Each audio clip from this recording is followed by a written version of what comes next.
Hi, I'm Jen, and you're listening to the Shadow Sanctuary, where I dig into the history of haunted locations to try and find a correlation between historical fact and paranormal experience.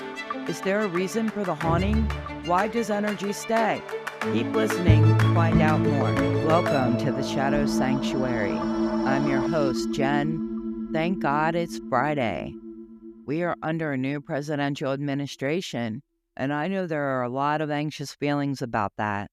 But no matter what side of the issue you fall on, I hope you can find an escape from all of the political talk and just unwind for a few and listen to me tell you about the John Rice Library in Bellevue, Nebraska tonight.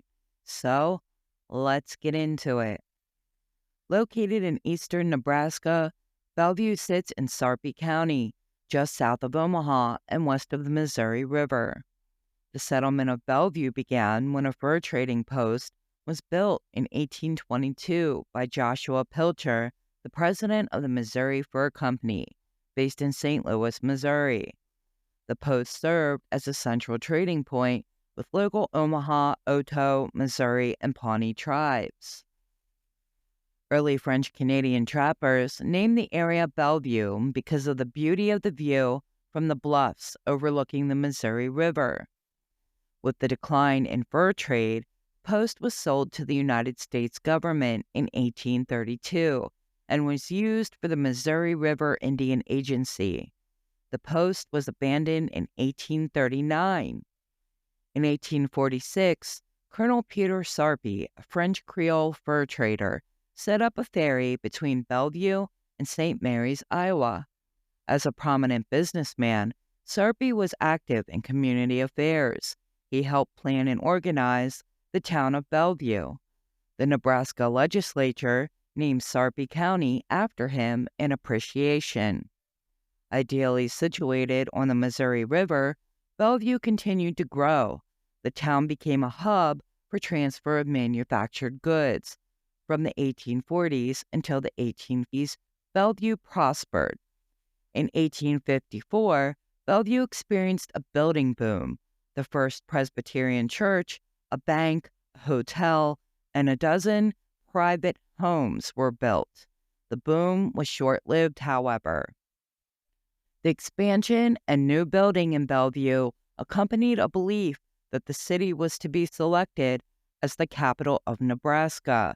Since the city was the oldest and most widely known settlement, the new territorial governor, Francis Burt, had already moved into residence in Bellevue, but shortly after arriving, Francis Burt died. His successor, T.B. Cumming, selected Omaha to be the capital of Nebraska. The second half of the century witnessed Bellevue slip into relative obscurity. Bellevue's population numbers continued to decrease until the city was near extinction. From the 1880s until the 1950s, Bellevue's population grew minimally.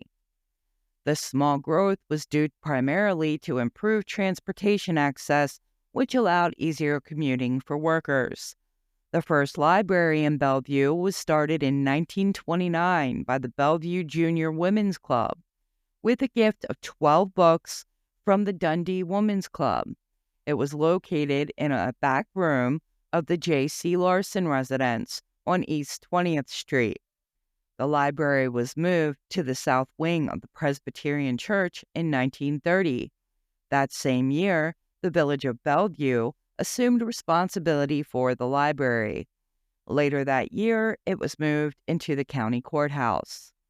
In 1938, the library was relocated to the stucco building in Washington Park. The red brick building in the park served as the library from May 1961 until September of 1975.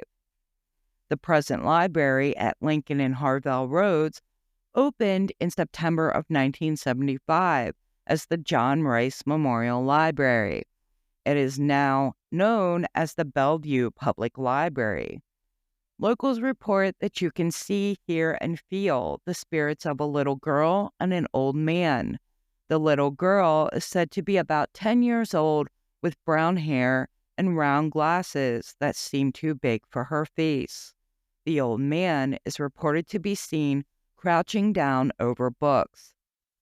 Employees report being poked in their back when there's never anyone or anything there to explain it.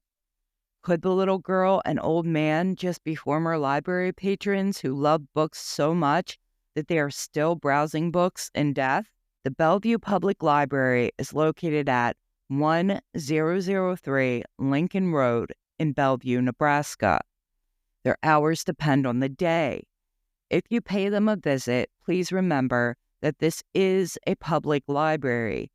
Be respectful. Let them know that the Shadow Sanctuary podcast sent you. That's it for today's episode. Thank you so much for listening. Please like, share, and subscribe. Be sure to check us out on Facebook for more information on upcoming episodes. As always, don't let the eerie vibes fade too quickly. Stay haunted, my friends.